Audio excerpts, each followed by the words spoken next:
तो कुछ ही वक्त बचा है आम बजट पेश होने में। टैक्स पेयर्स ही क्या, हर सेक्टर को आम बजट से काफी उम्मीदें हैं। नमस्कार, मैं हूं खुशबू राय और आप देख रहे हैं हमारे खास प्रोग्राम को। इस बार के बजट से लोगों की मांग है कि सरकार महंगाई को काबू में करने के लिए कोई बड़े कदम उठाए। कहा जा रहा है कि देश की आबादी का एक बड़ा हिस्सा महंगाई की आंच से झुलस रहा है। ऐसे में लोगों को उम्मीदें हैं कि सरकार उन पर ध्यान देगी।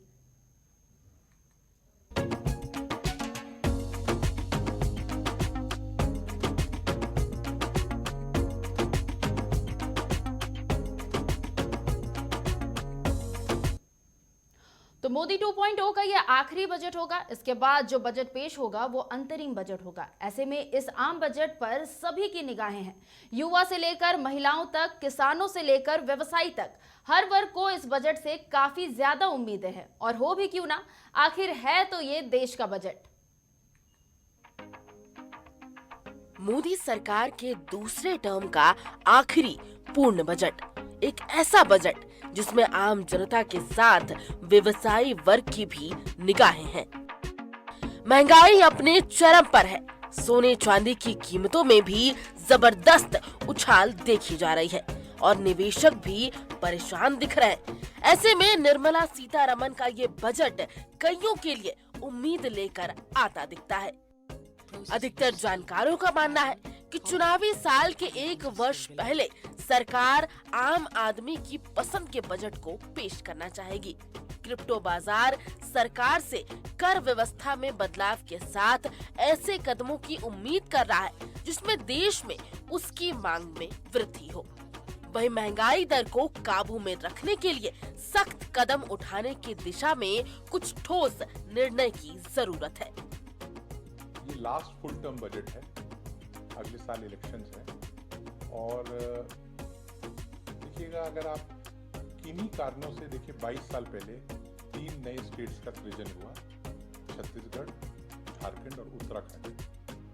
लेकिन झारखंड पिछड़ गया, चाहे जो भी कारण थे। हमें चेंबर ऑफ कॉमर्स को ये लगता है कि केंद्र सरकार एक झारखंड प्रदेश को विशेष राज्य का दर्जा दे। लेकिन अभी तक जितना काम हुआ केंद्र सरकार के द्वारा और जो दिखने में मिल रहा है वो बिल्कुल गरीब विरोधी, जन विरोधी, समाज विरोधी, देश विरोधी, राज्य विरोधी है। चाहे वो महंगाई की आप बात कर लीजिए, चाहे पेट्रोल का बात कर लीजिए, रेलवे में भाड़ा बढ़ रहा है रात दिन, उसकी बात कर लीजिए। अब चारों तरफ देखें कि महंगाई ही महंगाई है।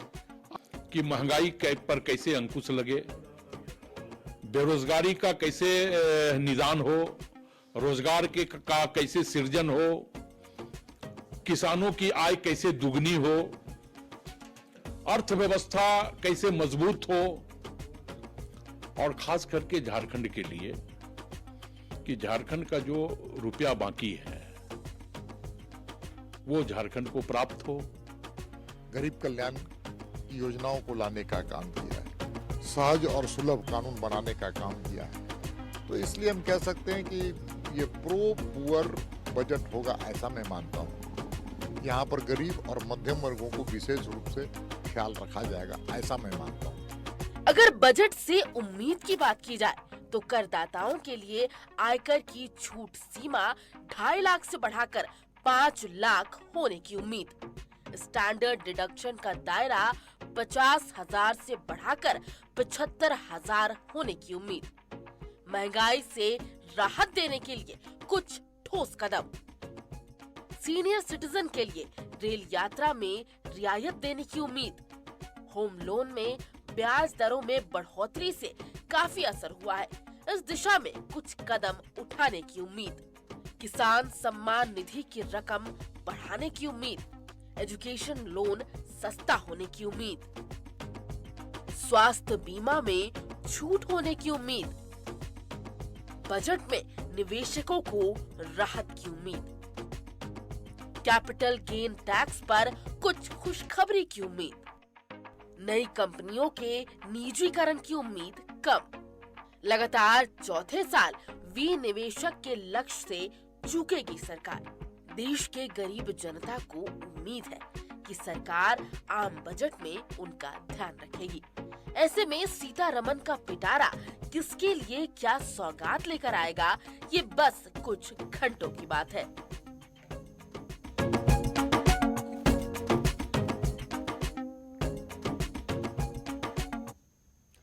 तो आखिर क्या है इस बजट से अलग अलग वर्ग की उम्मीदें और सरकार को इस बजट में क्या कुछ पेश करना चाहिए, इन तमाम मुद्दों पर बातचीत के लिए हमारे साथ मौजूद है टेक्निकल यूनिवर्सिटी के रजिस्ट्रार डॉक्टर अमर चौधरी और हमारे साथ पूर्व चैम्बर सदस्य भी मौजूद है पूनम आनंद। सबसे पहले तो आप दोनों का बहुत बहुत स्वागत है हमारे इस खास प्रोग्राम में। और पहला सवाल रजिस्ट्रार जी आपसे रहेगा, क्योंकि आप एडुकेशन से यहाँ पर जुड़े हुए हैं और इस बार उम्मीदें जताई जा रही है कि एडुकेशन लोन जो है वो सस्ता हो सकता है। क्या कुछ कहेंगे और क्या कुछ उम्मीदें हैं इसके साथ साथ स्टूडेंट्स की? सबसे पहले तो मैं बता रहा हूँ मैडम कि निर्मला सीतारमण जी का 5वां बजट है और ये बहुत सुलझी हुई महिला हैं और मुझे लगता है कि एजुकेशन लोन का जहाँ तक बात है, आप देखे होंगे कि मोदी जी जब पहली बार प्रधानमंत्री बने थे तो उन्होंने नई शिक्षा नीति का नींव रखा था और नई शिक्षा नीति 2020 लागू हो गई है। और इस पर जो आपने जो प्रश्न किया है एजुकेशनल लोन का, तो निश्चित तौर से एजुकेशन एक प्रायोरिटी सेक्टर है सरकार की और इस पर विशेष ध्यान दिया जाएगा और निश्चित तौर से उसमें छूट भी मिलेगी और एजुकेशन लोन देने में जो कठिनाइयाँ हैं उस कठिनाइयों को भी दूर करेगी सरकार और बजट भी उस पर प्रावधान रखेगा स्टेट का भी और सेंटर का भी कि कैसे बच्चे, गरीब बच्चे हायर एजुकेशन के लिए एजुकेशन लोन ले सकते हैं। बिल्कुल, यहाँ पर एजुकेशन लोन किस तरीके से लिया जाए ये तो देखने वाली बात होगी। कुछ घंटे बाकी है अभी कि क्या कुछ निकल के आता है उस पिटारे से। लेकिन स्टूडेंट्स की बात करें या एडुकेशन की बात करें तो और किन चीज़ों की उम्मीदें यहाँ पर स्टूडेंट्स लगा कर बैठे हैं?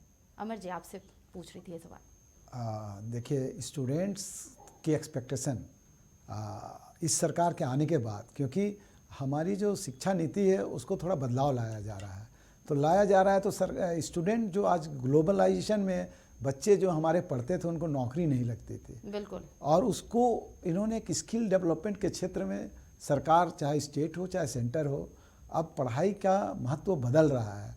कहता है कि पढ़ाई जो होगी वो अब नॉलेज बेस्ड होगी और नॉलेज बेस्ड होने के लिए अब देखेंगे कि स्कूल से लेकर स्टार्ट शुरू हो जा रहा है, कोडिंग शुरू हो जा रही है छठा क्लास से आपको अलग अलग लैंग्वेज पढ़ना है, अलग अलग कोर्सेज आ रहे हैं। अभी बच्चों का भी रुझान आप देखते होंगे कि जनरल कोर्स की ओर कम जाकर वोकेशनल कोर्स की ओर ज़्यादा जा रहा है। जैसे आईटी क्षेत्र में लोग पढ़ाई करना चाहते हैं, कंप्यूटर में पढ़ाई करना चाहते हैं, है ना, बिजनेस एडमिनिस्ट्रेशन की ओर जाना चाहते हैं। तो अब तो बदलाव आ रहा है और इस बदलाव में सरकार भी साथ साथ चल रही है। आप देखे होंगे कि बहुत सारे प्राइवेट यूनिवर्सिटीज़ को पहले यहाँ से लोग अमेरिका और इंग्लैंड पढ़ने जाते थे, अब ज़रूरत नहीं है। बड़े बड़े जो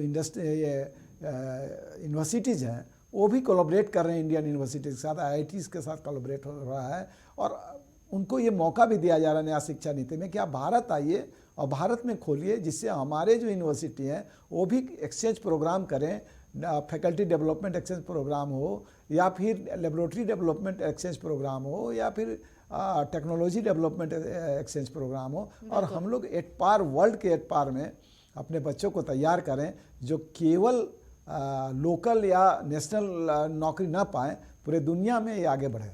बिल्कुल, लोकल या नेशनल की बात नहीं होनी चाहिए, बात इंटरनेशनल की होनी चाहिए। लेकिन अगर पिछले कुछ सालों की बात करें, 4 साल या 5 साल की बात कर ले या कुछ महीनों की ही बात कर ले अमर जी, तो लगातार महंगाई अगर हम देखें तो महंगाई में तो जो बढ़ोतरी हुई है उससे आप और हम या फिर आम जनता सब वाकिफ़ है। क्या लगता है कुछ राहत मिलेगी? निश्चित तौर से ये बहुत अच्छा प्रश्न है और सारे लोग इसको आशा की दृष्टि से सरकार को ये बजट को देख रही है कि कैसे हमारी जो महंगाई कम होगा। आप देखते होंगे कि लॉजिस्टिक पे 14% ऑफ जीडीपी का खर्चा हो जाता था। सरकार इसको कोशिश करेगी इस बार कि किसी प्रकार वो थोड़ा घटे और वो 8 से 10% हो। और महंगाई की जहाँ तक बात है, पूरा दुनिया में महंगाई है और अभी जो सरकार का जो नीति है कि हमारा जो कैपिटल एक्सपेंडिचर है और फिजिकल डिफिसिट है, दोनों में बैलेंस हो।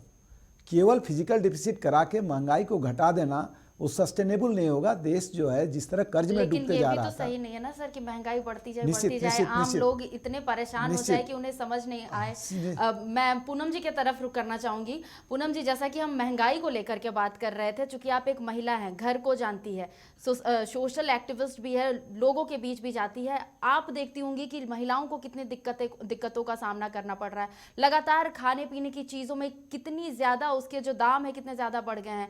अब आदमी अगर बाजार जाता है तो अपनी थाली कंप्लीट करने के लिए उसे सोचना पड़ जाता है।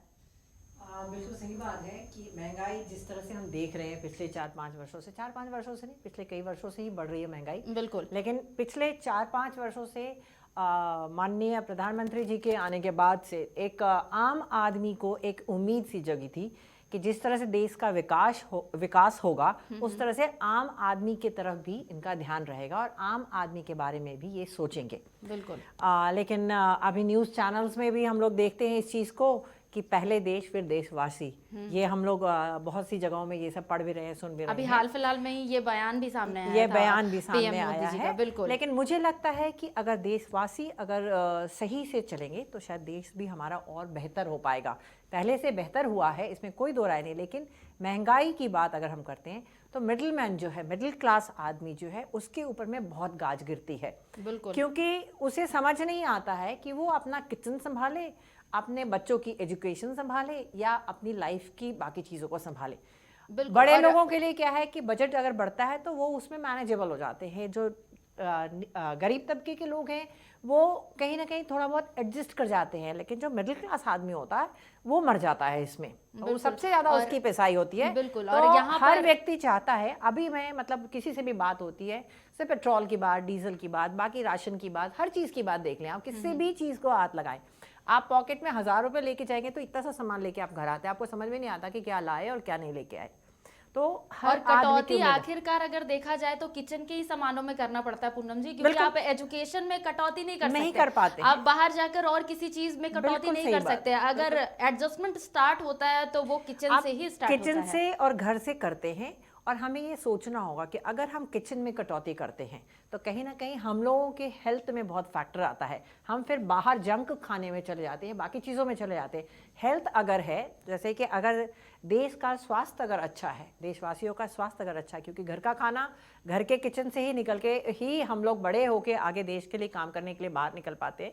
तो आज का युवा, आज के बच्चों के लिए किचन का ध्यान रखना बहुत ज़रूरी है कि किचन में कितना हम लोड कम कर पाएं ताकि हर परिवार का किचन सुविधापूर्वक चल पाए। ये और बहुत गैस की अगर बात कर ले तो क्या लगता है कि कुछ छूट, उसमें कुछ राहत मिल पाएगी? देखिए, उम्मीद तो बहुत है, क्योंकि जब इनकी सरकार आई थी, इन्होंने एक बजट दूसरा बजट किया तो महंगाई बढ़ी। पिछले कुछ समय के बजट का कुछ लेखा जोखा जिसे कहते हैं ना, कि कुछ कर्जा था, कुछ चुकाना था, इन सब चीज़ों को मैनेज करते करते करते करते आज इस मुकाम पे आए हैं। कुछ महंगाई बढ़ी है, कुछ घटी है। तो इस वर्ष उम्मीद ज़रूर है कि मोदी जी की सरकार, निर्मला सीतारमण जी के पिटारे से जो निकलेगा उसमें बहुत सी ऐसी चीज़ें आएंगी जो कि आम आदमी को काफ़ी राहत देगी। मे बी वो गैस हो, मे बी वो किचन का हो, बाकी सारी चीज़ें हो। जैसे टैक्स डिडक्शन की बात हम देखते हैं, 2.5 लाख रुपए से ज़्यादा पिछले 5 वर्षों से नहीं हो पाया है। तो एक उम्मीद है कि अगर आम आदमी इस तरह से टैक्स देता चला आया है, 5 वर्षों से लगातार उसी उसमें स्टेट में चल रहा है, तो कहीं ना कहीं कुछ राहत इस वर्ष मिलेगा। क्योंकि किसी भी चीज़ को बनाने में खर्च बहुत होता है। हमारे देश को एक मुकाम तक ले जाने में जो खर्चे, जो बजट बनाना, जो महंगाई की ज़रूरत थी, वो सारी चीज़ें हुई हैं। अब उम्मीद है सबको कि अब एक बैलेंस बजट आएगा जिसमें कि हर वर्ग के लोगों के लिए सुविधा होगी, चाहे वो व्यापारियों का हो, चाहे वो महिलाओं का हो। ये तो कुछ ही घंटों में साफ भी हो जाएगा कि कितनी उम्मीदों पर सरकार खरी उतरती है। अमर जी, आपकी तरफ आना चाहूँगी। आपने कहावत सुनी होगी या फिर आम लोगों के सामने आपने ये बातें सुनी होंगी कि अक्सर कहा जाता है कि अमीर लोगों का पॉकेट काट कर गरीबों का पेट भरो। क्या लगता है इस बार कुछ ऐसा हो सकता है? क्योंकि 5वां आखिरी बजट है, पूर्ण बजट है, और इसके बाद जो होगा वो अंतरिम बजट होगा, तो और इसके बाद जो है चुनाव भी आने वाले हैं, तो क्या लगता है सरकार इस ओर ध्यान दे सकती है? देखिए, सरकार ने, मुझे लगता है कि ये जो बैलेंसिंग बजट होगा, बैलेंस करेगा।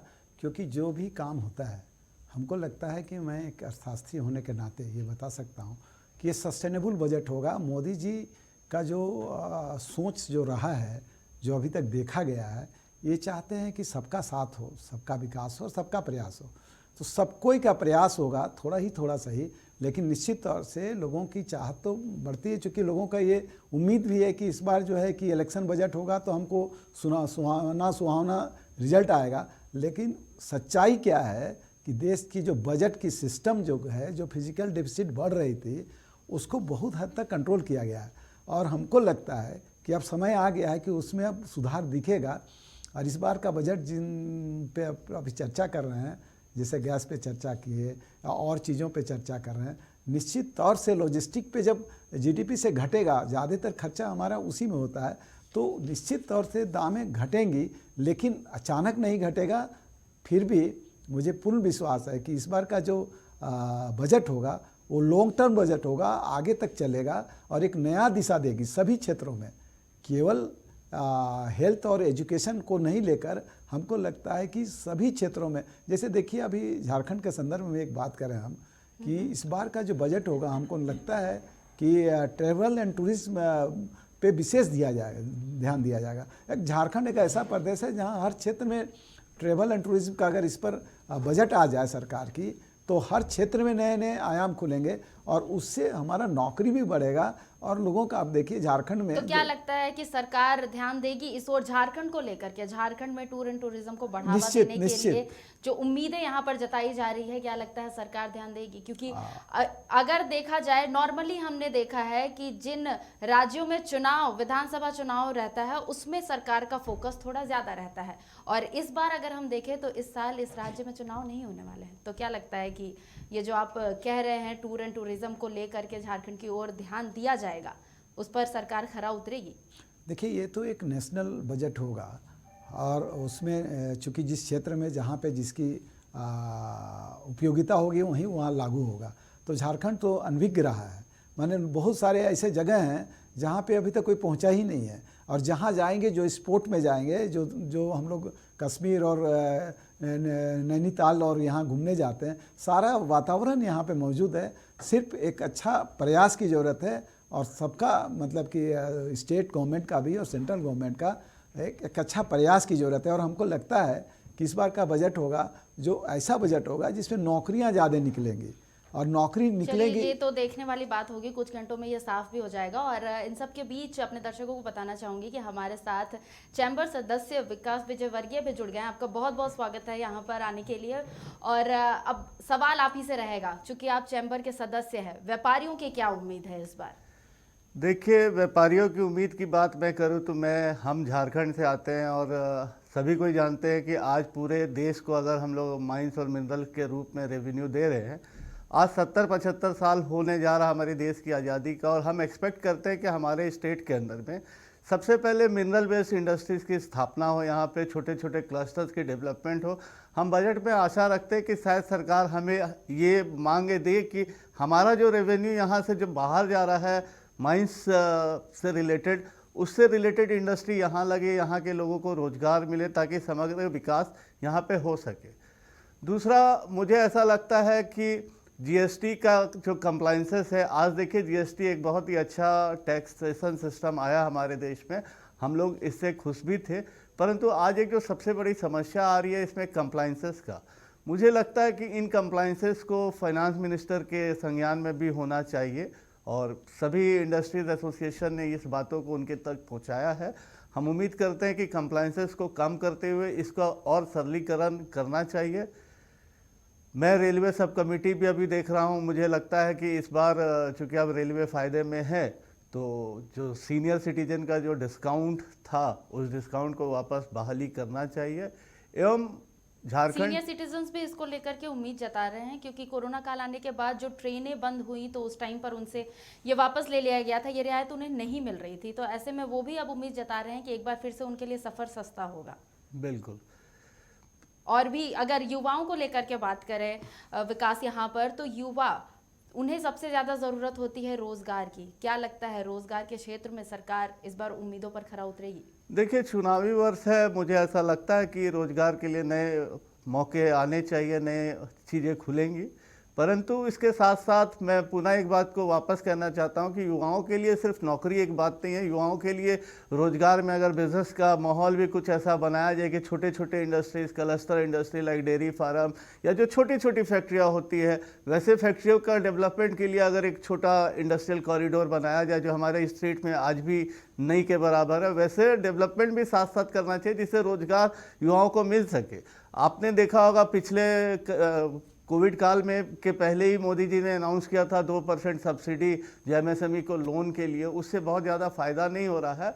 इसको और बढ़ाते हुए इसको नए युवाओं को कैसे लोन उपलब्ध करा करके इस तरह के छोटे छोटे व्यवसाय, छोटे छोटे इंडस्ट्रीज का डेवलपमेंट हो, मुझे लगता है कि सरकार का यहाँ प्रयास छोटे छोटे इंडस्ट्रीज का डेवलपमेंट की आप बात कर रहे हैं। ऐसे में अगर हम देखें तो पिछले 2-3 सालों में जो केंद्र सरकार है वो छोटे छोटे इंडस्ट्रीज को सेटअप करने में, उन्हें बिल्डअप करने की बात तो कह रही है, लेकिन जमीनी स्तर पर अगर देखें तो वैसा कुछ दिखाई नहीं पड़ता है। ये बातें सिर्फ कागजों तक सीमित रह गई है। तीनों से ये सवाल रहेगा, लेकिन सबसे पहले विकास आपसे।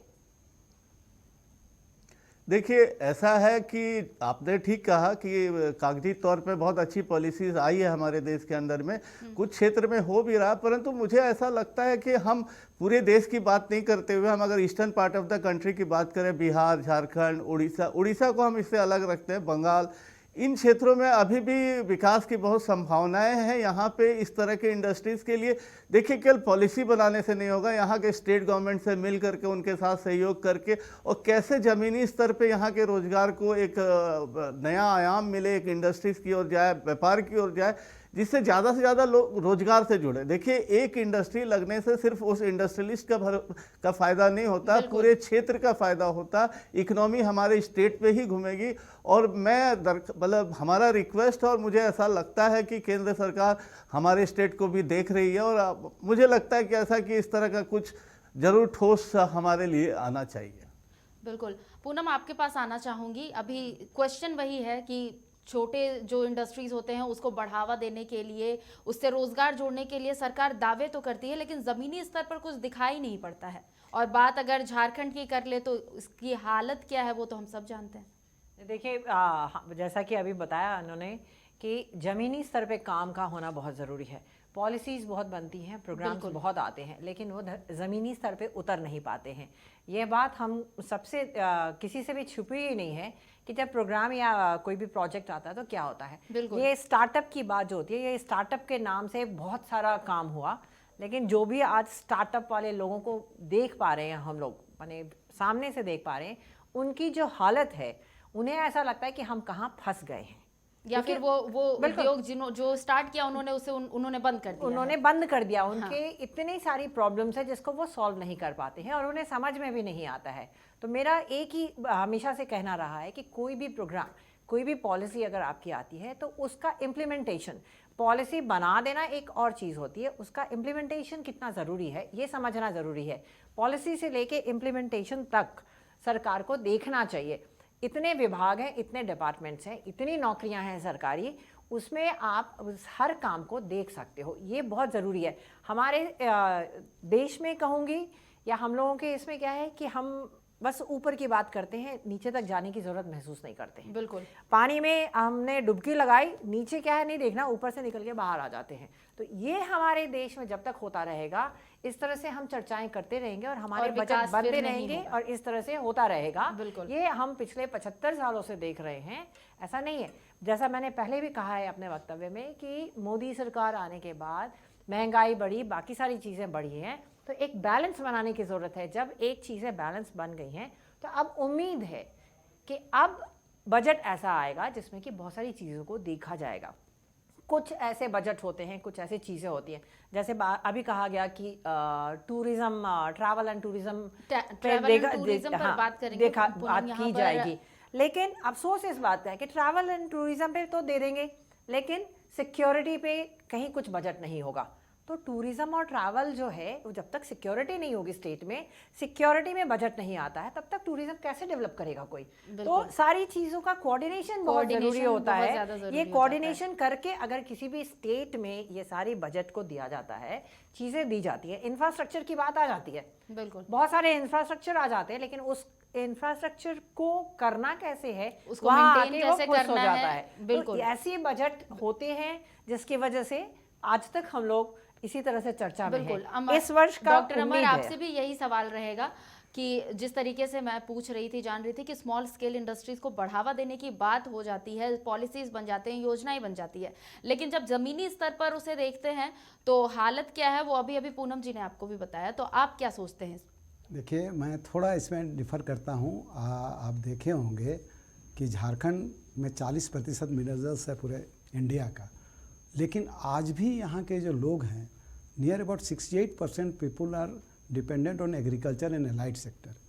तो हमारा जो एग्रीकल्चर और एलाइड सेक्टर है उस पर कोई वार्ता नहीं होती, और उस पर कैसे हम लोग, चूँकि आम जनता का विकास करना ही हमारा बजट का उद्देश्य होना चाहिए। तो हमारे यहाँ क्या है कि जो भी ट्राइबल्स हैं या ट्राइबल बेस्ड रूरल एरियाज़ के आदमी हैं, उनको एग्रीकल्चर एंड एलाइड सेक्टर पे खासकर they are very good in production but very bad in marketing.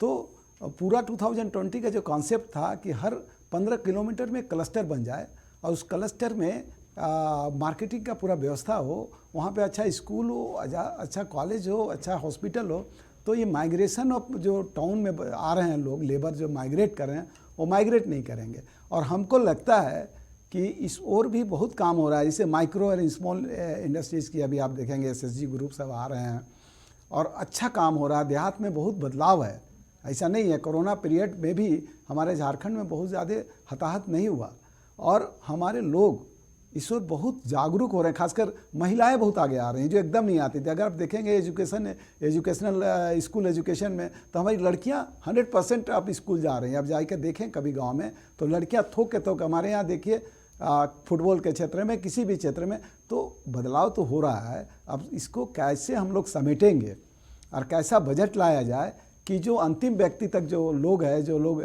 Deprived section of the society है, उसका मैक्सिमम बेनिफिट उनको। और हमको लगता है कि माइक्रो एंड स्मॉल जो अभी विकास जी का मैं सपोर्ट करता हूँ कि नौकरी, सरकारी नौकरी वाली कंसेप्ट को ख़त्म कर देना। वो तो वहाँ पर वो भी बोल रहे थे कि सरकारी नौकरी से ही सारे कुछ नहीं चलेगी, बहुत सारी बातें ऐसी भी होती है कि स्मॉल स्केल इंडस्ट्रीज लगा दे और उससे रोजगार को जोड़े। लेकिन वहाँ पर पूनम जी ने ये भी बताया, डॉक्टर अमर, कि जिस तरीके से scale industries, small scale industries लग तो जाती है लेकिन उसे मेंटेन नहीं कर पाते हैं लोग, उनकी हालत जो है खस्ता हो जाती है। चलिए आगे बढ़ते हैं और वापस से विकास आपके पास आना चाहूँगी। यहाँ पर जिस तरीके से महंगाई बढ़ी है या फिर आम लोगों के जीने का जो स्टाइल हो गया है, उसका स्पेंडिंग कैपेसिटी जो है वो काफ़ी बढ़ गया है, चाहे वो शहर के लोगों की बात हो या फिर ग्रामीणों की बात हो, तो ये देश के लिए अच्छा है या फिर नहीं? देखिए, एज अ पर्सनली मैं बोलूँगा, एज अ बिजनेसमैन मैं बोलूँगा कि अगर स्पेंडिंग बढ़ता तो अच्छी बात है, उसमें कहीं कोई ख़राबी नहीं है। हाँ, बशर्ते कि हमारा उसी रेशियो में हमारा इनकम भी बढ़ना चाहिए। अगर हम इनकम एक्सपेंड ज़्यादा करेंगे तो बट ऑब्वियस है हमको इनकम का भी सोचना होगा। तो हम एक अच्छे लाइफस्टाइल जीने के लिए हमें अच्छा इनकम चाहिए, हम अच्छे एक्सपेंस भी करेंगे। मैटर ये नहीं, इसी संदर्भ में मैं आपसे एक कनेक्टिंग आपको एक बात बताना चाहता हूँ।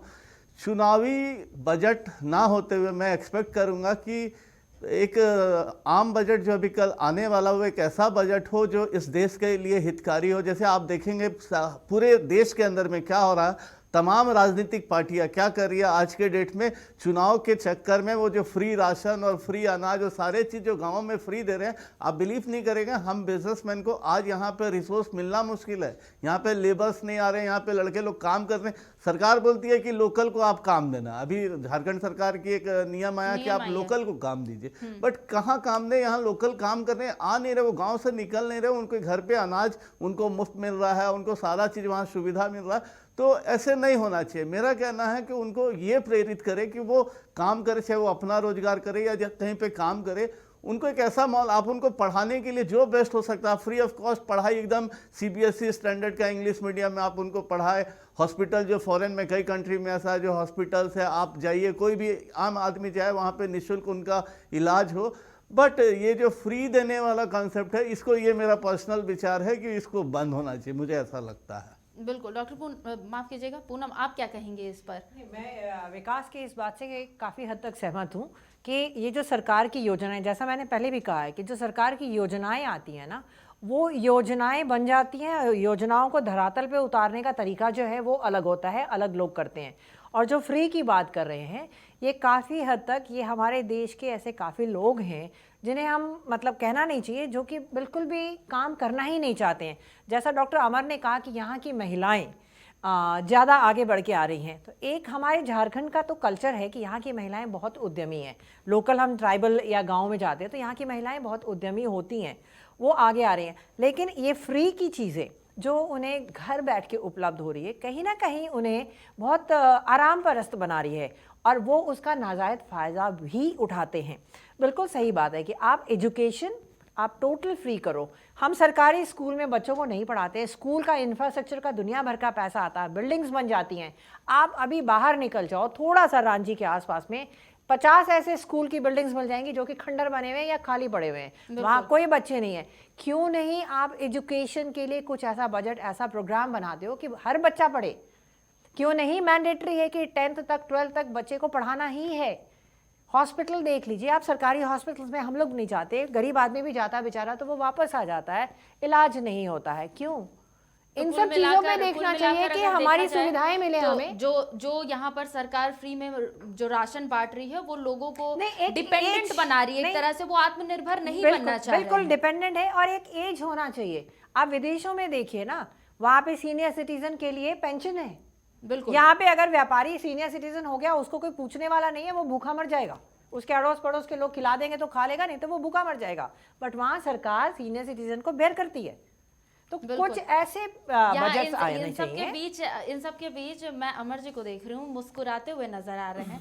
क्या मतलब कुछ कहना चाह रहे हैं या फिर आपके पर्स से भी कुछ निकलने वाला है? देखिए, जहाँ तक ये बात लोग कहते हैं कि गरीब आदमी को फ्री में अनाज मिल जा रहा है, गरीब आदमी काम नहीं कर रहा है। गरीब आदमी को अगर अनाज मिल रहा है तो एक अच्छी बात है, उसमें वहाँ जागरूकता की ज़रूरत है। ऐसा नहीं है कि लोग काम नहीं करना चाहते हैं। थोड़ी सी अगर हम लोग अवेयरनेस करें, थोड़ा गवर्नमेंट उस पर ध्यान दे। अब बच्चे स्कूल क्यों नहीं जाते? इसलिए नहीं जाते, वहाँ शिक्षक ही नहीं है, बिल्कुल, वहाँ कोई टीचर ही नहीं है। तो सरकार को उस ओर भी ध्यान देना है। लेकिन ये बात ज़रूर है कि अब गांव जो है सशक्त हुआ है, अब गांव में कोई भूखा नहीं मरता। अभी लोग, बदलाव होगा, समय आएगा, बदलाव होगा, लेकिन तुरंत में बदलाव नहीं होता है किसी चीज़ का। लेकिन ये अच्छी शुरुआत है कि गरीब को भी एक न्यूट्रिशन फूड मिले, जिससे कि वो शारीरिक रूप से मजबूत हो और देश के सर्वांगीण विकास में उसकी। यहाँ पूनम जी कुछ बोलना चाह रहे हैं? मैं ये कहना चाहूँगी, हमने ये नहीं कहा कि फ्री नहीं मिलना चाहिए। आप एक एज क्राइटेरिया कीजिए, जिस घर में बच्चे हैं वहाँ न्यूट्रिशन फूड दीजिए। आप जवानों के लिए भी आप इतना किलो राशन, इतना किलो दाल, इतना चीनी आप दे रहे हो, क्यों भाई? जवानों के लिए आप प्रोग्राम लाइए, जवानों के लिए नौकरी लाइए, काम लाइए, व्यापार लाइए, कुछ ऐसे प्रोग्राम लाइए। जहाँ बच्चे हैं आप उनको दीजिए, जहाँ बूढ़े हैं जो काम नहीं करते उनको दीजिए, देना ही चाहिए। जागरूकता, जैसा मैंने पहले ही कहा, सबसे पहले मैंने कहा है कि बजट और देश के विकास में बहुत बड़ा रोल होता है। सिर्फ बजट पेश कर देना, बजट ले आना और जहाँ जहाँ जो पैसे दिए दिया वो सारी चीज़ें हो जाना एक अलग चीज़ है। लेकिन हम जब तक कोऑर्डिनेट नहीं करेंगे, हमारे देश में दिक्कत ये है कि कोऑर्डिनेशन की बहुत बड़ी कमी है। जैसा कि डॉक्टर साहब ने कहा है कि गरीबों को राशन मिलता है, मिलना चाहिए, जागरूक हुए हैं। वहाँ ये देखने की ज़रूरत है कि शिक्षक नहीं है। शिक्षक क्यों नहीं है उस पर भी देखा जाए। एजुकेशन में दुनिया भर के पैसे आते हैं, पर टीचर्स क्यों नहीं है? कहाँ है कोऑर्डिनेशन? ये कोऑर्डिनेशन क्यों नहीं होता है, मुझे ये समझ में नहीं आती है बात। इस पे थोड़ा सा कहना है जी, बिल्कुल। कि थोड़ा जो फ्री फॉर फूड जो दिया जा रहा है, इस पर थोड़ा नया बदलाव लाना चाहिए। जैसे मान लीजिए किसी को फ्री में फूड मिल रहा है, पहले फूड फॉर वर्क था, आप उसको थोड़ा सा चेंज कीजिए कि उसी को राशन मिलेगा जो 4 ठो गाछ लगा देगा, 4 ठो गाछ में पानी देगा। देखिए, वो मोड को बदलना है। जब मोड बदलेंगे, और आपको बता दें कि लोग सरकारी अस्पताल में क्यों नहीं जाते? इसमें तो गरीबों की कोई गलती नहीं है ना। गरीब को अनाज मिल रहा है तो सरकारी अस्पताल नहीं जाएं। और सरकारी अस्पताल में अगर सारी सुविधाएं हो जाएं, आज क्या है, बहुत ऐसे सरकारी स्कूल हैं जहां लोग प्राइवेट में नहीं जाके वहां जाते हैं। अगर स्कूल का स्टैंडर्ड अच्छा है तो अच्छे अच्छे लोग वहाँ एडमिशन। अब हायर एजुकेशन में सारे लोग जाते हैं, IITN में क्यों नहीं जाते प्राइवेट यूनिवर्सिटीज़ में? तो वो तो डिपेंड करता है कि हमारी क्वालिटी एजुकेशन क्या है, हमारा क्वालिटी वर्क। तो हमारा सोच को बदलना पड़ेगा। गरीब के प्रति जो सोच है ना, उस सोच को बदलाव लाना पड़ेगा। हमारी सोच गरीब के प्रति नहीं है डॉक्टर साहब। हमारा यही कहना है कि सरकार जब आईआईटी को इतना फंड देती है, आईआईटी का इंफ्रास्ट्रक्चर को इतना सपोर्ट करती है, तो क्यों नहीं वो जो सरकारी संस्थानों के लिए जो फंड देती है वहाँ पे भी देखती है कि क्या काम हो रहा है और क्या नहीं हो रहा है, वो क्यों नहीं स्ट्रेंथ करती है, उसको भी स्ट्रेंथन करे। हमारा सिर्फ यही कहना है कि हमें गरीबों से या अमीरों से कहीं से कोई दिक्कत है, हम लोग तो मिडिल क्लास आदमी हैं, हम लोग हमेशा ही जो देती है सरकार पॉकेट काट के करें, खाना काट के करें, हम लोग अपना काम चलाते हैं क्योंकि हमें चलाना है, हमें तो अपने को संभाल के रखना पड़ेगा क्योंकि हमारे पास दूसरा ऑप्शन नहीं है। ना हम झोपड़ी में जाके रह सकते क्योंकि हम लोगों ने वो देखा नहीं है, और ना हम महलों में रह सकते हैं। बट हमारा सिर्फ ये कहना है कि जब बजट बनाया जाता है, बजट में करोड़ों करोड़ों अरबों खरबों रुपए दिए जाते हैं, जब दिए जाते हैं तो उसके इम्प्लीमेंटेशन के लिए मैं एक एग्जाम्पल देना चाहूँगी यहाँ पे कि कई साल पहले की बात है, जैसे आप दिल्ली बॉम्बे में जाके देखेंगे, सड़क बनती है, किसी एक कंपनी को ये कहा जाता है, उसको वो टेंडर मिलता है। अब उस कंपनी का काम होता है कि वो टेलीफोन डिपार्टमेंट से भी लेजों करेगा, वो नगर निगम से भी लेजों करेगा, और हर चीज़ जो टूटेगी फ़ोन वाले से भी करेगा, हर चीज़ टूटेगी वो बना के कंप्लीट करके देगा। दिस इज़ कोऑर्डिनेशन, एक एग्जाम्पल है।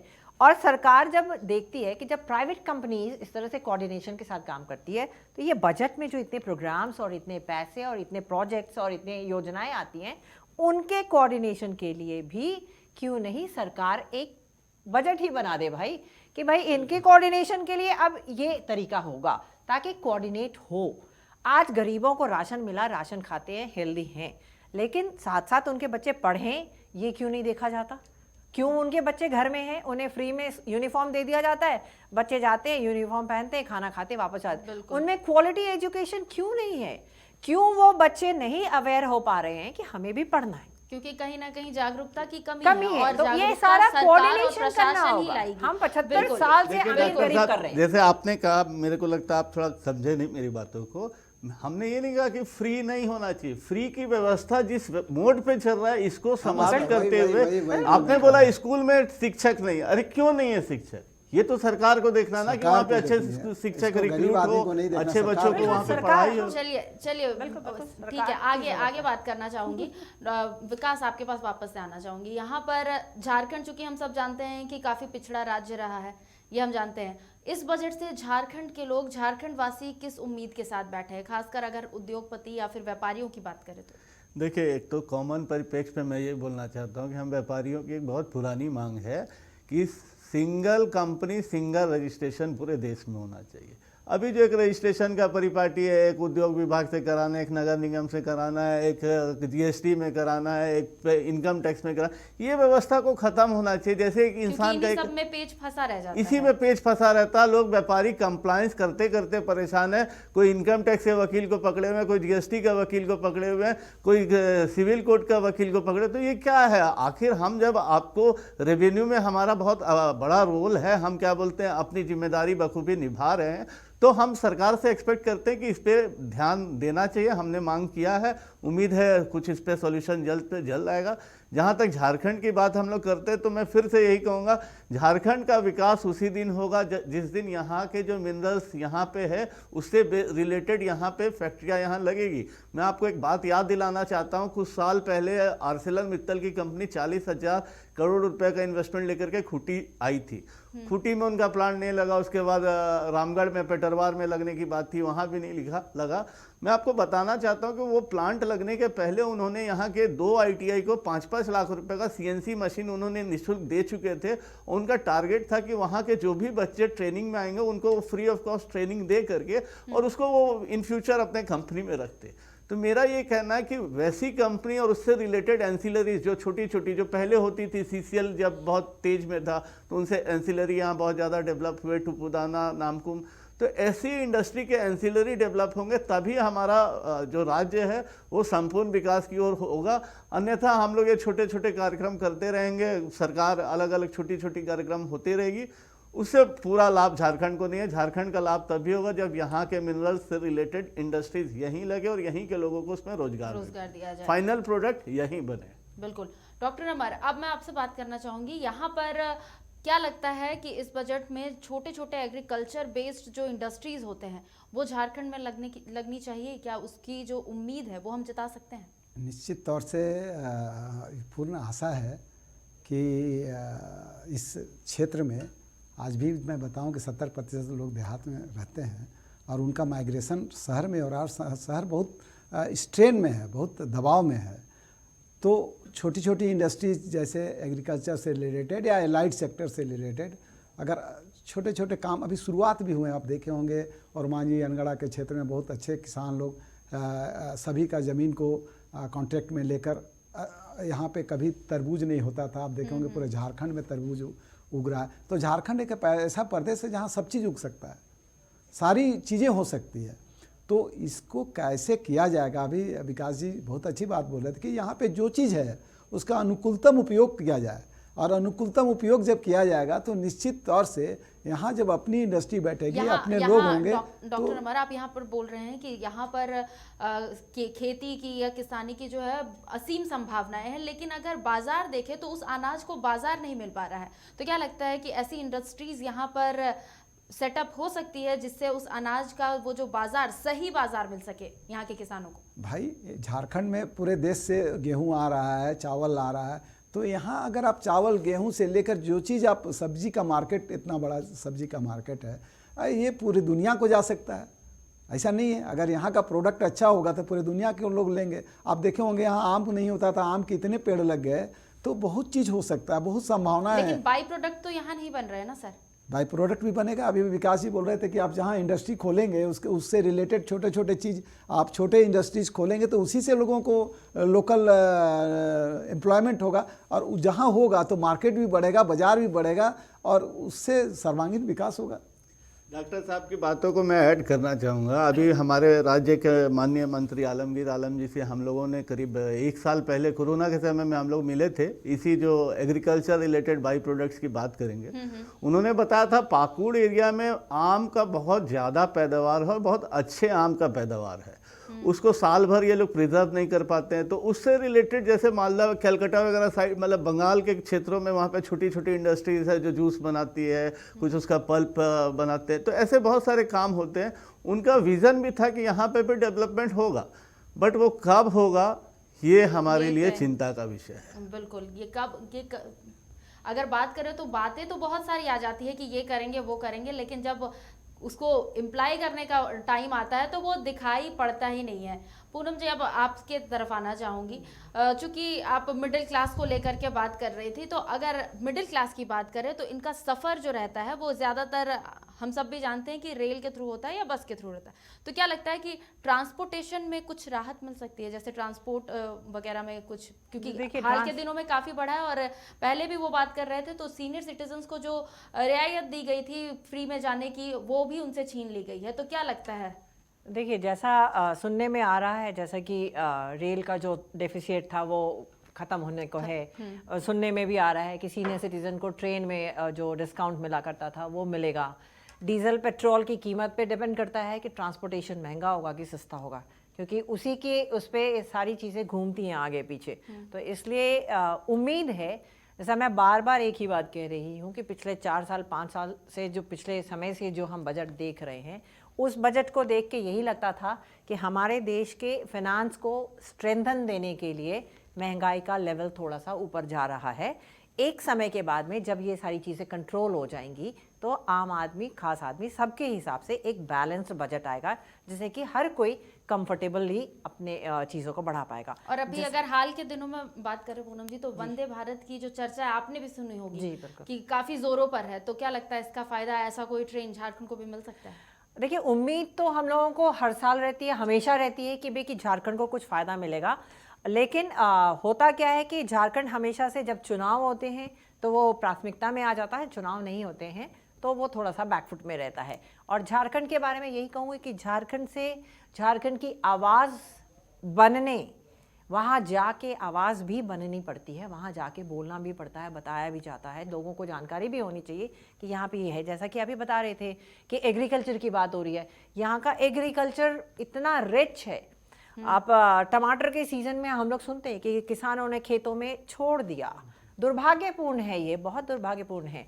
जैसे कि यहाँ पे प्लांट जैसे क्योंकि विकास उन्हें ने उस बताया, बात का शायद नॉलेज नहीं है, ये भी हो सकता उन्हें है कि उन्हें नहीं knowledge पता नहीं है है, कि पूरे उनके साल कैसे उस जमीन को इस्तेमाल करें। अगर 3 महीने हम ये खेती कर रहे हैं तो 3 महीने ये खेती बिल्कुल कर भी सकते नहीं, हैं। उन्हें नॉलेज नहीं है, बट उनकी जो नेता हैं, उनके जो नुमाइंदे हैं, उन्हें तो नॉलेज होगी, उन्हें भी नॉलेज नहीं है। तो जब वो एक किसी ऐसी जगह पे आके बैठे हैं तो उस नॉलेज को गेन करें, उस नॉलेज को गेन करके यहाँ के लोगों के बेनिफिट की बात सेंट्रल में क्यों नहीं रखते हैं, वहाँ पे रखेंगे, वहाँ पे ये हो सकता है। यहाँ पे जैसा बता रहे हैं कि एग्रीकल्चर की बात हम लोग करते हैं, यहाँ पे इतनी सारी ऐसी चीज़ें हैं जिनके अगर यहाँ पे प्रोसेसिंग का ही काम अगर शुरू हो जाए, चाहे वो टमाटर हो, चाहे वो इमली हो, इमली ग्लोबली डिमांड में होती है, बिल्कुल, लेकिन यहाँ इमली कोई पूछता नहीं है। तो यहाँ ऐसा नहीं है कि चीज़ें नहीं है, बट इसका एक पैकेज बनाना होगा। हमारे झारखंड के लोगों को भी समझना होगा कि क्या करना है। कहीं ना कहीं कहते हैं ना कि इंडस्ट्री हो या बिजनेसमैन हो, वो हर स्टेट का रीढ़ का हड्डी होता है। कहीं पे भी अगर रीढ़ की हड्डी स्ट्रेंथन रहेगी तो उस स्टेट का विकास होगा, उस स्टेट की बात भी सुनी जाएगी। तो हमारी ही इस सारी चीज़ों में कहीं ना कहीं कुछ कमी होगी, हम लोगों में कमी है, जो शायद हम लोग अपनी बातें सेंट्रल तक नहीं बता पाते हैं ठीक से, और फिर बजट पे हमारी कुछ चीज़ें नहीं आती हैं। डॉक्टर अमर, यहाँ आपसे मेरा सवाल रहेगा कि बजट कुछ ही समय बचा है पेश होने में, तो बजट के बाद आप वंदे भारत ट्रेन में सफ़र कर कोलकाता जाना पसंद करेंगे? निश्चित तौर से ये बहुत बैलेंस बजट होगा और ये लुभावना बजट नहीं होगा। मुझे लगता है कि मोदी जी का जो विजन है और वंदे मातरम, अब झारखंड से भी जुड़ना ही चाहिए और हमें आशा है कि वंदे मातरम रेल चले और हम लोग उसमें कलकत्ता से लेकर दिल्ली तक जाएं। चलिए, काफ़ी देर से देख रही थी, विकास कुछ कहना चाह रहे थे उस समय से। देखिए, मैं चूँकि रेलवे सब कमेटी में देखता भी हूँ और पूनम जी हमारे रेलवे में हमारी गार्जियन भी है, उन्होंने सही बोला कि जब तक हमें देखने वाला या हमारे बारे में बताने वाले लोग नहीं रहेंगे मजबूत, तब तक समस्या। मैं आपको एक उदाहरण देना चाहता हूँ। आज झारखंड बने हुए 20-22-23 साल होने जा रहे हैं। रेलवे को सबसे ज़्यादा अगर इनकम देने वाला कोई जोन है तो चक्रधरपुर है, धनबाद डिवीज़न है, जो पैसा में रेवेन्यू देने में सबसे ऊपर है, क्योंकि यहाँ मालगाड़ियाँ फुल यूजेस आती है। अब बात करें इसका जो रेवेन्यू शेयर है वो कहाँ जाता है, वो हमारा जाता है एक कलकत्ता डिवीज़न में, एक हाजीपुर डिवीज़न में। धनबाद का पैसा जाता है हाजीपुर डिवीज़न में और चक्रधरपुर का जाता है आपके कलकत्ता डिवीज़न में। अब एक बात बताइए, जब पैसा वहाँ जा ही रहा डिवीज़न, वहाँ पे क्या बोलते हैं जोन ऑफिस है, तो वो हमारी चिंता क्यों करेंगे, हमारे लिए नई ट्रेनिंग की बात क्यों करेंगे? आज इतना बड़ा राजधानी है हमारे पास, इतने बड़े बड़े इंडस्ट्रीज एरिया जैसे बोकारो, जमशेदपुर, ट्रेन की सुविधाएं क्या है हमारे पास? ट्रेन का फेरा बढ़ नहीं रहा। आप इंफ्रास्ट्रक्चर में डेवलपमेंट ला रहे, आप खर्चा कर रहे। आप देखिए, अगर जो अभी नई नई रेल लाइन बनी है, करोड़ करोड़ का रेल लाइन बना, बट उसमें ट्रेनें क्या आई? अभी तक रात में ट्रेन नहीं चल पा रही है। तो ये दुर्भाग्य है। अगर जोन ऑफिस यहाँ पे आ जाए तो शायद हमारे राज्य का डेवलपमेंट और ज़्यादा इसमें हो सकता है। बिल्कुल, यहाँ पर हम लगातार बात कर रहे हैं, डिस्कशन कर रहे हैं। मुझे लगता है कि लगभग सभी क्षेत्रों को हमने यहाँ पर टच किया है। पूनम जी, वापस आपके पास आना चाहूँगी और स्वास्थ्य को लेकर के बात करना चाहूँगी, क्योंकि एडुकेशन और हेल्थ जो है काफ़ी ज़्यादा स्ट्रॉन्ग पॉइंट होता है किसी भी बजट को लेकर या फिर किसी भी देश राज्य के विकास को लेकर। स्वास्थ्य की बात करना चाहूँगी, स्वास्थ्य में क्या कुछ उम्मीदें हैं? क्या सरकार यहाँ इस बार दे सकती है? क्या बीमा जो है वो सस्ता हो सकता है? देखिए, हो सकता है या नहीं मैं तो नहीं कह पाऊँगी, लेकिन हाँ, उम्मीद ज़रूर है कि स्वास्थ्य में इस बार बजट में कुछ अच्छा ज़रूर आएगा, क्योंकि कहीं ना कहीं जैसा कि एजुकेशन और हेल्थ, ये दो मेन सेक्टर जैसे आप बता रहे हो, बिल्कुल, लेकिन मैं सिर्फ इन दो को मेन सेक्टर नहीं मानती। मैं हमेशा से यही बात कहती हूँ और फिर से वही बात कहूँगी कि हर चीज़ कहीं एक दूसरे के साथ जुड़ी हुई होती है।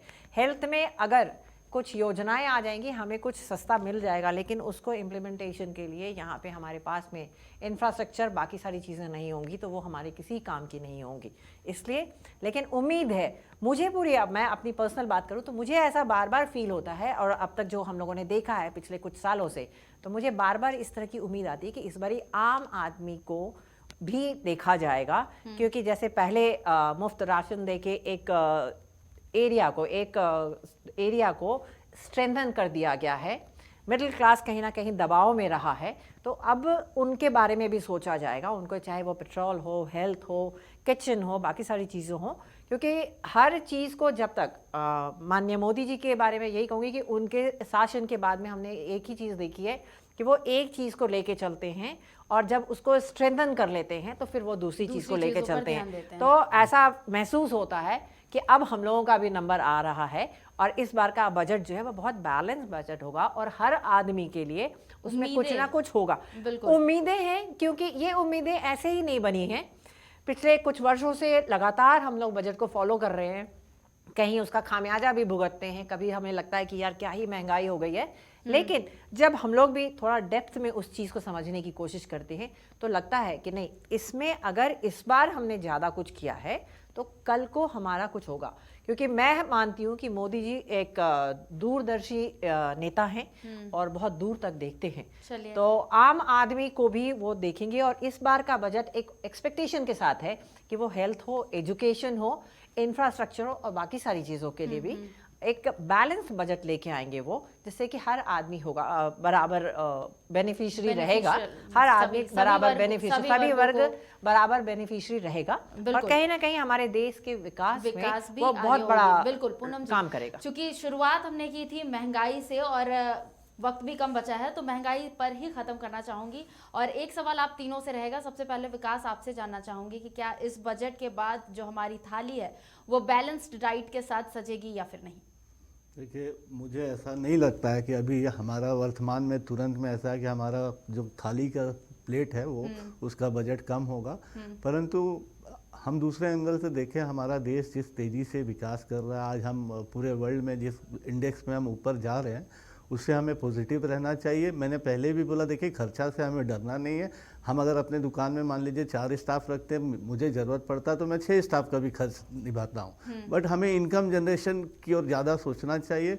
हम बहुत अच्छे पोजीशन पे, आज हमारे पड़ोसी मुल्क का जो हाल है महंगाई में, हम उनसे बहुत अच्छे पोजीशन पे हैं। हम बहुत ज़्यादा एक्सपेक्ट तो नहीं करते हैं, परंतु मुझे ऐसा लगता है कि कुछ एक राहत ऐसा हमें मिलेगा, जैसे या तो इनकम टैक्स स्लैब पे हमें शायद कुछ मिल जाए, या हमें, मैं फिर से बोल रहा हूँ कि हमें एजुकेशन और हेल्थ पॉइंट ऑफ व्यू से भी हमें पब्लिक को अगर सपोर्ट मिल जाए तो ये हमारे लिए राहत की बात होगी। थाली का प्लेट मुझे लगता है अभी बजट में बहुत ज़्यादा हमारा कमी बेसी नहीं होना है। डॉक्टर अमर, आपको क्या लगता है, बैलेंस डाइट से सजेगी हमारी थालियाँ? मुझे लगता है कि विकास जी जो बोले हैं उसमें बहुत सत्यता है कि जो थाली की बात होती है वो केवल हमको लगता है ऊपरी बात हम लोग कर रहे हैं। हमको लगता है कि बदलाव हो रहा है और थाली में भी बनेगी, सजेगी। ऐसा नहीं है कि आज सच के आ जाएगी। कुछ राहत इनकम टैक्स में भी आएगा, ATC में भी मिलेगा आपको।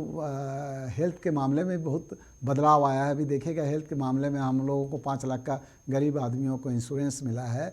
हर गांव में सही आए। अभी कोई लेडीज हमारे गांव सब में देखते हैं हम कि अब डिलीवरी के लिए मरती नहीं है, सब गवर्नमेंट हॉस्पिटल जा रहे हैं, चाहे सदर हॉस्पिटल हो या स्टेट गांव के हॉस्पिटल हो। तो बदलाव हो रहा है और थाली में भी बदलाव होगा, लेकिन तत्काल बदलाव नहीं होगा, लेकिन धीरे धीरे थोड़ा मुश्किल है। हाँ, थोड़ा बहुत राहत तो चलिए जरूर पूनम मिलेगा। जी, यही सवाल आपसे रहेगा। नहीं, मुझे एक उम्मीद सी है कि जैसा हर सेक्टर में अगर थोड़ा थोड़ा डेवलपमेंट हम लोगों को दिखता है, तो मुझे उम्मीद सी है कि, और वो जो थाली है आप जो कह रही हैं कि न्यूट्रिशियस थाली की बात हम करते हैं, तो उस थाली में मैं एक्चुअली सिर्फ फूड नहीं देख के बाकी सारी सेक्टर्स को भी देखती हूँ, क्योंकि हम लोग सिर्फ खाने को रिप्रेजेंट नहीं करते हैं, तो हम बाकी चीज़ों को भी देखते हैं, चाहे वो हेल्थ हो, एजुकेशन हो, इंफ्रास्ट्रक्चर हो, सिक्योरिटी हो, कोई भी चीज़ हो। तो वो थोड़ी थोड़ी करके अब मुझे लगता है कि एक बैलेंस की तरफ से हर चीज़ हम लोगों को अच्छे से थोड़ी थोड़ी ज़रूर मिलेगी, जिससे हम लोगों को थोड़ी राहत तो जरूर मिलेगी, चाहे वो टैक्स डिडक्शन मतलब कुल मिलाकर देखा थोड़ी जाए तो राहत मिलेगी। की उम्मीद जताई जा रही है। एक बैलेंस्ड जो पेश होने वाला है बजट, उसको लेकर के काफ़ी उम्मीदें हैं। देखने वाली बात होगी। आप तीनों हमारे साथ जुड़े, बहुत बहुत शुक्रिया यहाँ पर आने के लिए, हमारे साथ उस डिस्कशन में पार्ट लेने के लिए। और तो कुछ ही वक्त बचा हुआ है बजट पेश होने में, फिर अब क्या निकलता है इस बजट से, सीतारमण जी के पिटारे में हमारे लिए क्या है, ये देखने वाली बात होगी। फिलहाल इस खास प्रोग्राम में मेरे साथ इतना ही। बाकी खबरों से जुड़े रहने के लिए देखते रहिए समाचार प्लस झारखंड बिहार। मुझे दीजिए इजाजत, नमस्कार।